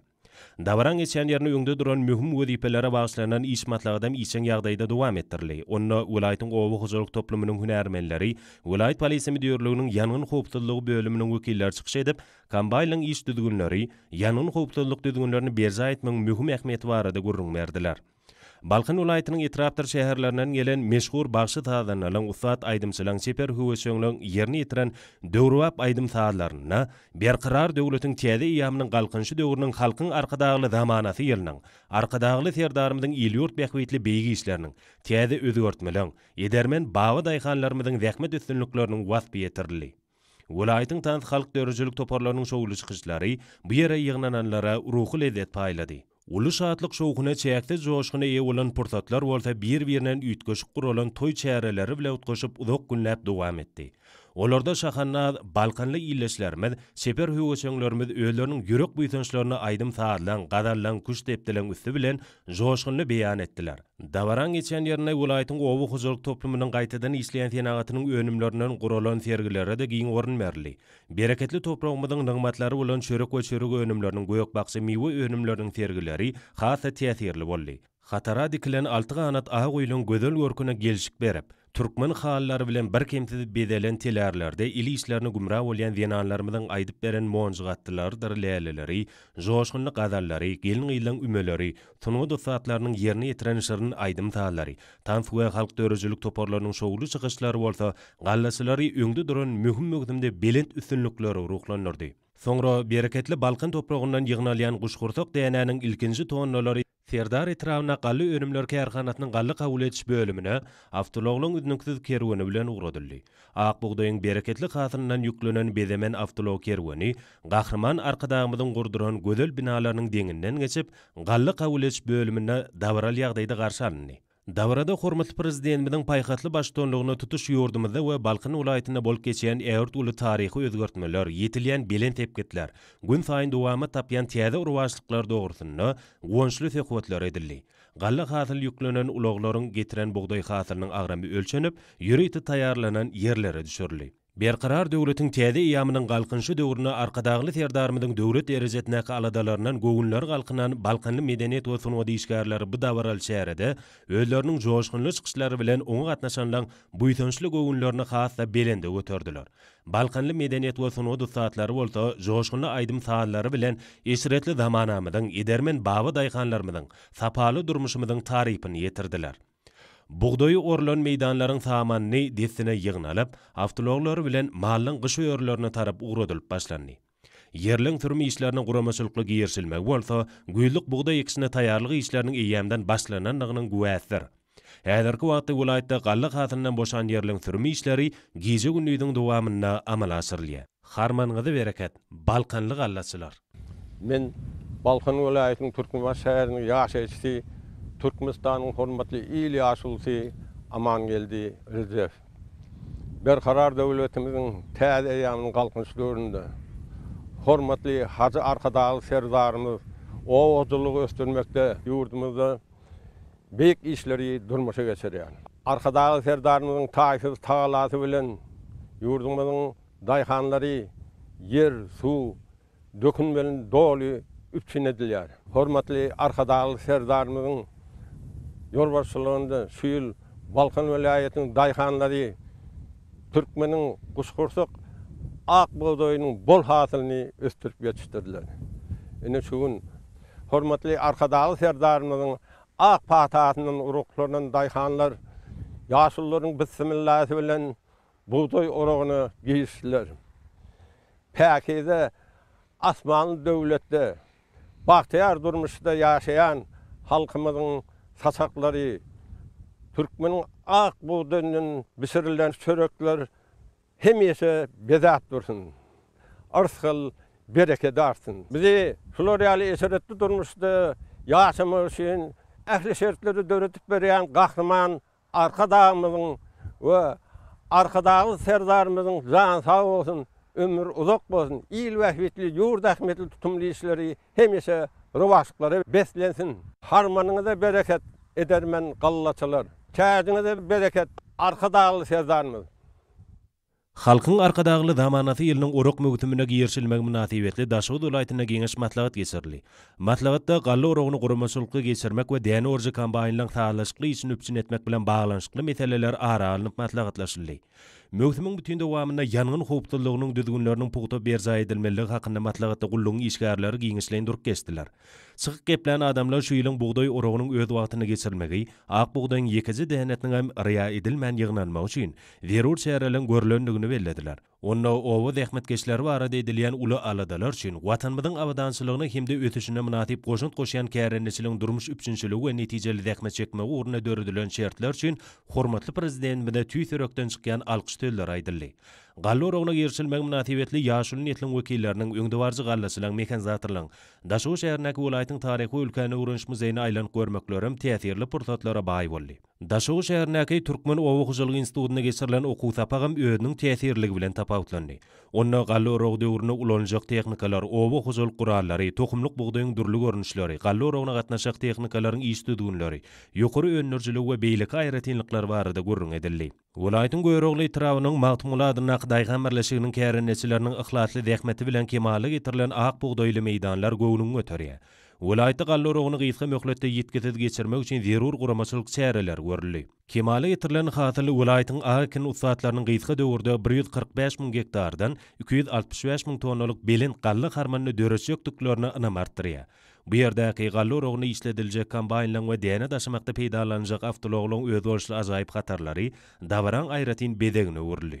Bu ýerde arkadagly serdarymyzyň sargydyna eýerilip, asylly däwe görä fiýlig sarpaly ýaşullaryň bismillah diýen sözleri bilen gally orogyna ak pata berildi. Bismillahirrahmanirrahim. Rabbi anzilni munzila mubaraka we ente hayrul munzilin. Ey Allahym, berqarar döwletimiň täze eýamynyň galkynyş döwründe halkyň arkadagly zamanasynyň bu sähetli gününde hormatly prezidentimiz Hacı Arkadagy serdarymyzyň ak patalary bilen ata-babalarymyzdan miras galan daýhançylyk däplerini eýerip dili senaly il fiýligli ýaşullarymyň gatnaşmagyna gally orogyna girişýän goýny 361li Daşowut vilayatymyzyň zähmet söýer edermen daýhanlaryna Allah Taala yar bolup, işlerine yeňillik, gujur gaýrat, guşgursak ak buğday dänäni isrip tidignap, gallaçylarymyzyň harmanlary döwletli bolup, maksat edilen belen sepkitlerimizi yetmegimiz meýesser eyle. Ey Allah'ım, hormatly prezidentimiz, arkadagly serdarymyzyň ýagty geljege öň alyp barýan tutumly işlerine üstünlük, awry, egsilmejek güýç kuwat nesip eýläp, ýyllarymyz arsgally, döwlet saçamyz bereketli, ýurdumyz parahat, ruhy bilen halkymyz agdyr, asuda bolalyn, bagtyar durmuşda ýaşamagyny dowam eyle. Allahumma rabbana atina fid dunya hasana ve fil ahireti hasana ve qina azaban nar. Birahmetika ya erhamer rahimin. Amin ya rabbil alamin. Allahu ekber.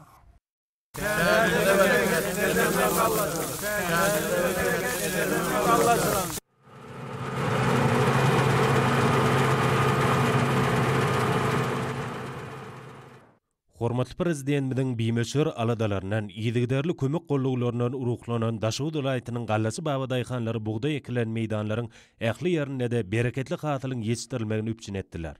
Şu bereketiň göz başynda bolsa, gahrman arkadagymyzyň kimde arkadagly serdarymyzyň daýhan hakdaky ýygyderli aladalardyr. Yereýeler üçin ýurdumyzda döredilýän şertler diýsen gowunurjydyr. Gallar ogna gerşilmek münasibetli guralan azaýyp sahnada welaýatyň medeniýet we sunugy dussatlarynyň bagşy saadanylaryň tansuwy halk dörejilik toparlarynyň çykyşlary dawaran ruh welentligini artdyrdy. Ýerine ýetirilen belent ýeňdäki aýdym saatlarda, tantlarda garaşdy baky bir tarap diýarymyzyň ak buğdaýyň berqarar döwletiň täze ýamynyň galkynşy döwrüniň, hormatly prezidentimiň begi işleriniň, türkmen gözellikleriniň wasby ýetirildi. Şeýle de türkmen owatynyň durmuşyny şöhürlendirýän ag oýlan görkany görnüşleri ýürüýte belenmäge deýişlidir. Dutarçylar toparlarynyň şyrny wallary, bagşylyň ussatlyk bilen ýerine ýetiren türkmen halk aýdymlary dawra milli öwüşgün şaýdy. Bu ýerde asyrlaň dowamynda milli däplerimizi öňüne jemleýän görnüşler aýratyn gowun göterji boldy. Geçirilen dawran şeýaklaryna ýurdumyzyň owa tena toplumynyň önümleriniň sergisi guruldy. Döwrewap owa hozalyk tehnikalarynyň guralarynyň we dökünlen puwdakda ýetilen tepkitleri şöhürlendirýän sergiler dawra gatnaşylarda uly gyzyklanma döretdi. Welaýatda gazanlayan üstünlükleri şöhürlendirýän harytlar türkmen saçagynyň bereketine bereket goşýan durly azyk önümleriniň uzalyp gitýän hatarlary dawra aýratyn öwüşgün çaýdy. Haly we haly önümleriniň keçe önümleriniň ine mamalarymyzdan miras kalan ilişleriniň görnüşleri hem bilen ünsün çekdi. Sergide milli gymmatlyklarynyň durly döwürleri degişli önümleri, amal haşam sunuwatynyň eserleri, kitaplar we beýlekler ýerleşdirildi. Daşow dolaýatynyň polisiýa müdürlüğiniň ýanyň hukuklygynyň kimde polisiýanyň ýol gödegçiligi bölüminiň işgärleriniň gatnaşmagynda ýanyň hukuklygynyň kimde köçe ýol hereketiniň düzgünleriniň ýerine ýetirilmeginiň zerurdygy barada gurrun edildi. Daşow şäherindäki Türkmen Owakyjylygy institutynyň kimde agratenat orta hünär okuw mektebiniň muallimlarynyň we talip ýaşlarynyň gatnaşmaklaryna geçirilen göçme okuw sapagam dawaran täsirli portretlarynyň birine wuruldy. Tylla öwüşgünli altın maşly ak buğdaýly meýdanlarda urak geçiren kombaynlaryň illi ýerine gelip ak buğdaý awtologlary guýan portretlary adamlarda aýratyn buýdunç duýgularyny öretýär. Şuňky bereketli hatylyň milimysyk çörek bolup saçaklara doljokdygy gowunurjydyr. Ak buğdaýly uloglaryň aňyrtyna göz ýetmeýän hatarlarynyň Daşow şäheriniň görkany ýollaryndan, gözel binalarynyň deňinden geçip barşy aýratyn buýdunurjy duýgulary emele getirdi. Kerwen urap ýol üçin ak buğdaý ýükli awtologlar gahrman arkadagymyzyň gurdurup beren azaýyp görogly gally önümleri kärhanatyna geldiler. Bu ýerde de toý görnüşi höküm sürdi. Welaýatda bary bolan elevatorlarda, harmanhanalarda dänäni bökdönçlük kabul etmek üçin ähli mümkinçilikler döredildi. Bu bolsa buğdaýyň öz wagtyna kabul edilip ýokary hil derejesine saklanmagyna doly mümkinçilik berer. Täze hatylyň kärhanada gaýtadan işlenmegi we ýokary hili awunyň öňürilmegi dawara gatnaşýanlaryň göwünlerini göterdi. Bu ýerde ak buğdaýyň ilkinji tonlarynyň gelmegi münasibetli guralan meden şäherlerim diýsen ýatda galyjy boldy. Bu bolsa buğdaýyň öz wagtyna kabul edilip ýokary hil derejesine saklanmagyna doly mümkinçilik berer. Täze hatylyň kärhanada gaýtadan işlenmegi we ýokary hili awunyň öňürilmegi dawara gatnaşýanlaryň göwünlerini göterdi. Bu ýerde ak buğdaýyň ilkinji tonlarynyň gelmegi münasibetli guralan meden şäherlerim diýsen ýatda galyjy boldy. Medeniýet işgärleriniň aýdym saatan folklor toparlarynyň çykyşlaryna dana halkymyzyň gadimetden göz aşalyk gaýtan halk dörejiliginiň dürdäneleri tätin çykyşlary bilen wasp edildi. Çykyşlaryň ählisinde de berqarar döwletiň täze ýamynyň galkynşy döwrüniň wasby ýetirildi. Ağoylan öňlerindäki ili işleriniň we milli gymmatlyklarynyň haly we keçe çörek we çörek önümleriniň owa huzurlygyny ulanýan iş teristleriniň tergileri, ustaçylyk dergärçilik sunatynyň önümleri, ýaş suratkeşleriň çeken suratlarynyň tergileri we beýlek gödel görnüşler hemmelen ünsün çekdi. Täze hatyrlan taýarlanylan çörek we çörek önümleriniň sowdan okatlaryny ila töhüdür edilmegi ýurdumyzyň bereket bolşulygyndan habar berýär. Buğday oro geçirilen yerlerde saman yığnamak sürüm işlerine utkoşuklu devam ettirilýändigini bellemek möhümdir. Ösön kemil teknikalary tutuş giýji günlüğüň dowamyny isledilýär. Netijede her günü ýokary görkezleriň gazanjakdygyna bolan ynam hemmeleri gurşawaly. Harmanyňda bereket. Daşogullyk allaçylar. Men Daşoğlu welaýatynyň Göröli etrawynyň ýaşaýjysy, Türkmenistanyň hormatly ýyly ýaşulysy Henip Zahirow. Arkadaşlar serdarymyň ýol başçylygynda berkarar döwletiň täze eýamynyň galkynysy döwründe belen sepkipleri ýetýän ezi diýarymyň her güni şanly wakalara beslenip azaýyp zähmet üstünlikler gazanýar. Halkyň arkadaşly zamanasy ýylynda amala aşyrýan işler göwnümi galkındyrýar. Döwrümizde bagtyar durmuşy bolan bu sonjumyzy hasda artdyrýar. Ýurdumyň ykdysadyýatynyň möhüm ugurlarynyň biri bolan o hojalyk puwdawynda ösüşleriň täze esasyny döredýän köp özgörüşler, täzelikler bolup geçýär. Bereket toprağymyzdan bol hasyl almagyň has netijeli usullary ulanýar. Önümçiligi öňde barjy tejribeler ornaşdyrylýar.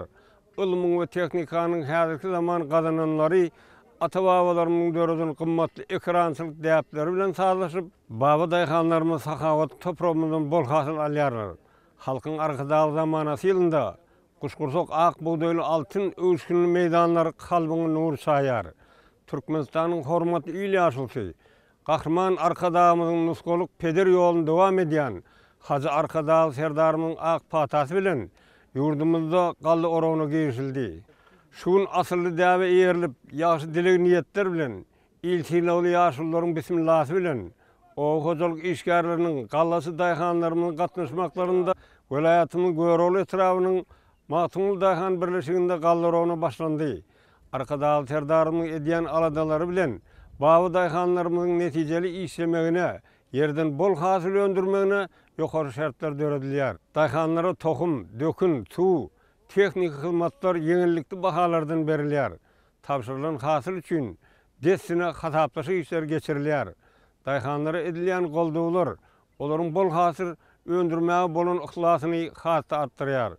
Şeýlelikde ene toprakdan o hojalyk ekinleriniň bereketli hasylyny almakda ul üstünlikler gazanýar. Arkadaşly serdarymyň jany sag, ömrü uzak, halkynyň awadaň bagtyar durmuşyny, röşen geljeğini üçün etmäge önüktirilen il ýurt, döwlet bähbi tutumly işleri hemişe rowaşdyra beslensin.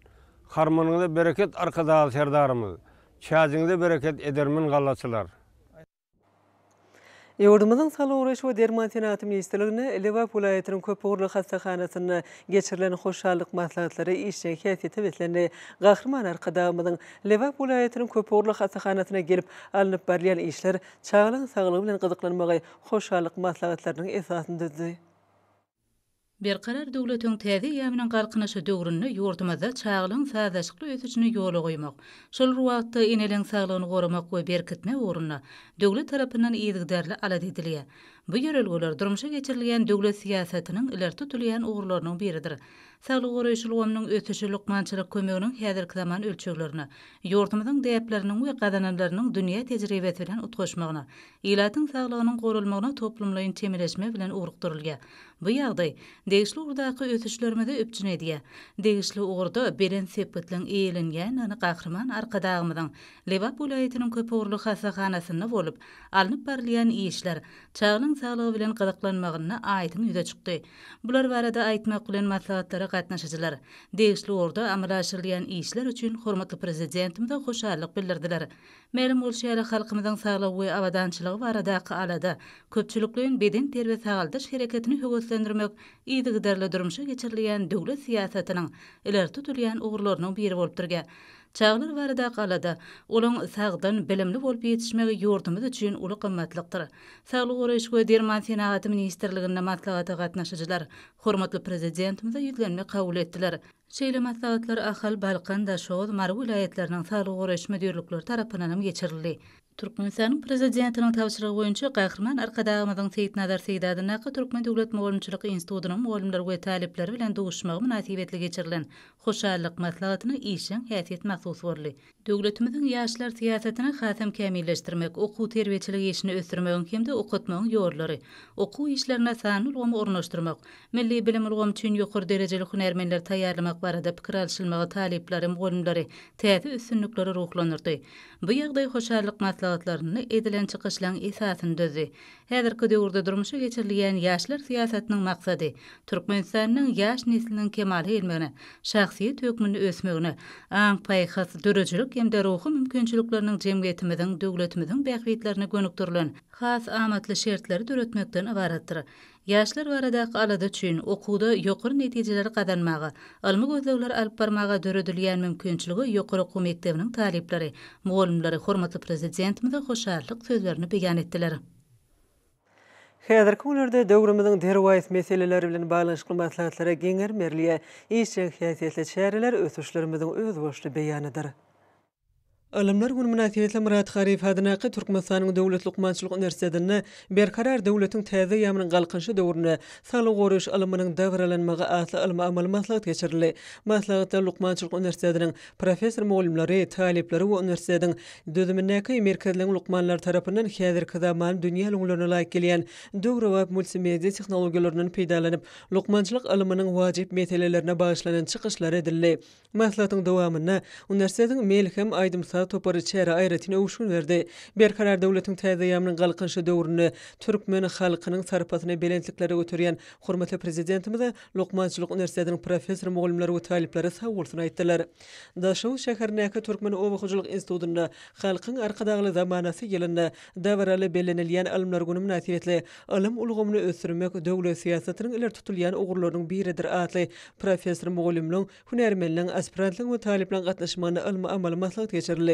Berkarar döwletimiziň täze ýamynyň galkynşy döwrüne ýordamyzy munun meýdagam ösdürmekde milli bilim we alim ulgamy özüne uly mümkinçilikleri jemleýär. Hut şonuň üçin hormatly prezidentimiziň başdanlygyny diýärmize ilki bilen alim bilimiň iler tutulýan ýörelgeleri öwrülenige baradaky çykyşlar maslahatyny duýup ödeni düzdi. Şeýlede şanly sene münasibetli gurulan sergide Türkmen Owakyjylyk Institutynyň professor mugallimleriniň, ýaş alimleriň we talipleriniň häzirki wagtda alyp barýan almy önümçilik işleri galla hemen paýty önümleri görkezildi. Kemil derejede bilim terbiýe bermek, huner öwretmek, almy işler bilen meşgulanmak üçin döredip beren ajaýyp mümkinçilikler üçin arkadagy serdarymyza alkyş sözleri beýan edildi.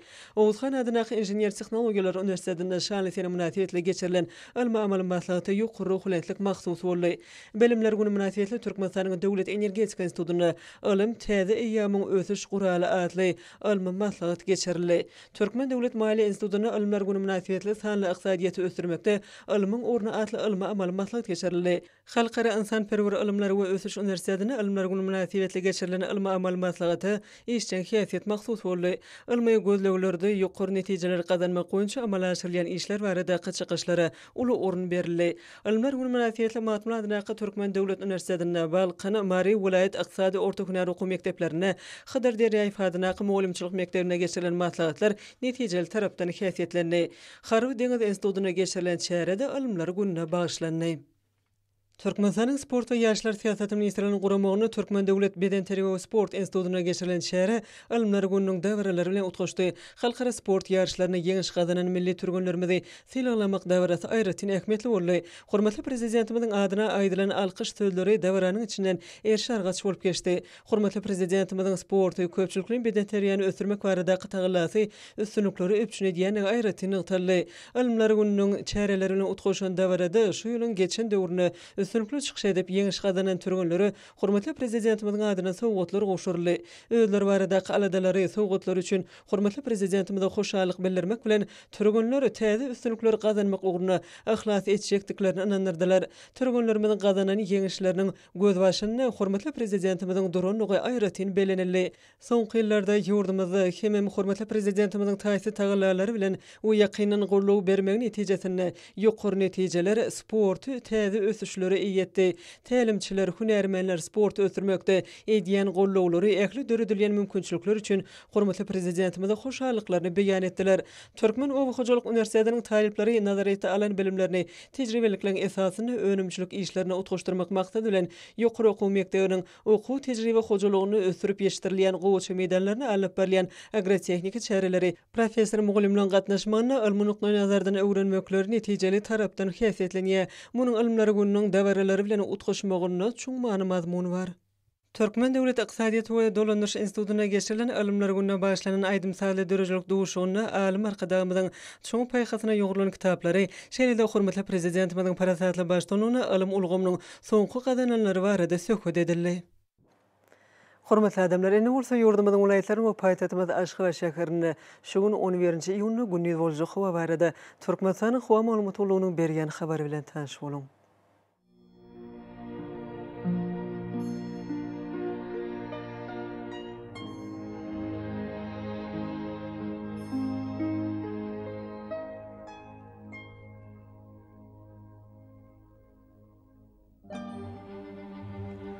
Balkan welaýatyny ötkäpdirän bulutly howa bolup, azgym ýağşar ýyllarym çakmak mümkin. Demirada günnatardan telesi günde 10-15 metr etýän şymal ösür. Howa gündüzüne 29-34 gradus maýl, kenary taraplaryna 24-29 gradus maýl bolar. Ahal welaýatyny ötkäpdirän bulutly howa bolup, azgym ýağşar ýyllarym çakmak mümkin. Demirada günnatardan telesi günde 9-14 metr, käý ýerlerine 16 metr etýän ýetýän şymal ösür. Howa gündüzüne 31-36 gradus maýl bolar.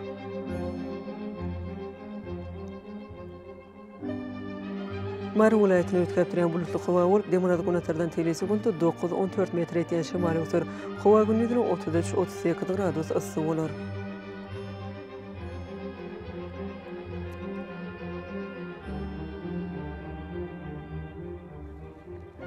Lewap welaýatyny ötkäpdirän bulutly howa bolup, demirada günnordan telesi günde 10-15 metr etýän şymal ösür.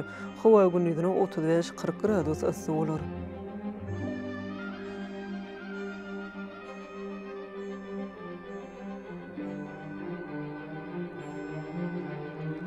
Daşol welaýatyny ötkäpdirän bulutly howa bolup, ýerden azgym ýağşar ýyllarym çakmak mümkin. Demirada günnordan telesi günde 9-14 metr etýän şymal ösür. Howa gündüzüne 29-34 gradus maýl bolar.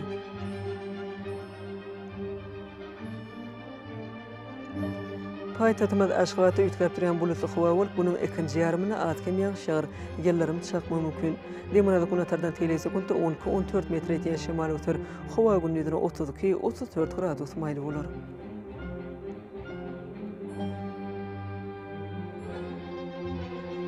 Ýurdumyz boýunça iýun aýynyň 10-ýerine magnit hadisatynyň durnukly ýagdaýda bolmagyna garaşylýar.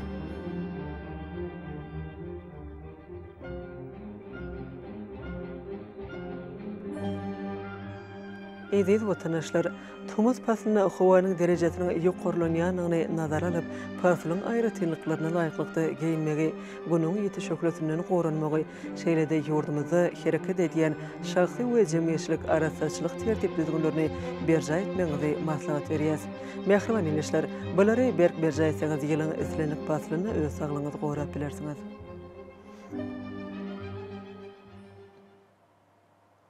Mehriban adamlar, şonuň bilen watan habarlar gepleşigimiz jemleýär. Berkarar döwletiň täze ýamynyň galkanşy döwründe ata watanymyz Türkmenistan ähli babatlarda ösüşler betlenýär. Ähli ösüşlüň özünde bolsa halkyň behwidi bar. Çünki biziň ýurdumyzda döwlet adam üçindir. Hoş wagtyňyz.